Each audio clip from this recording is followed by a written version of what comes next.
আমরা শুরু থেকে বলে আসছি শহীদ ফ্যামিলিদের প্রতি আমরা নমনীয়, কিন্তু ৭১-এর মুক্তিযোদ্ধা কার্ড খেলে কেউ যদি স্বৈরাচার হইতে চায়, ২৪-এর শহীদ ফ্যামিলির কার্ড খেলে কেউ যদি আবার নব্য ফ্যাসিস্ট হতে চায়, সেখানে কোনো কিন্তু আমরা কম্প্রোমাইজ করব না।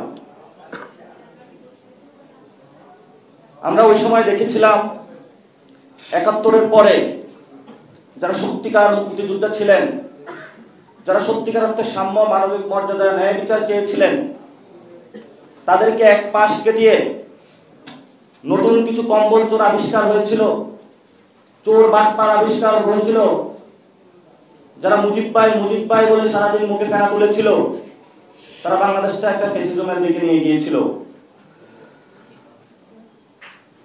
আর এখন নতুন করে ২৪-এর জুলাই শহীদদের রক্তের উপরে দাঁড়িয়ে তারেক ভাই স্লোগান দিয়ে নতুন করে বাংলাদেশে নতুন ফ্যাসিজম আনার আয়োজন চলছে। আমরা তাদেরকে সতর্ক করছি, ভুলেও এই ধরনের পদক্ষেপ নেবেন না, কারণ ইতিহাসে এই ধরনের যারা পদক্ষেপ নিয়েছিল তারা এখন ভারতে, কলকাতার অলিতে গলিতে না খেয়ে বেড়াচ্ছে। তাদের পরিণতিও আপনাদের হবে ইনশাআল্লাহ।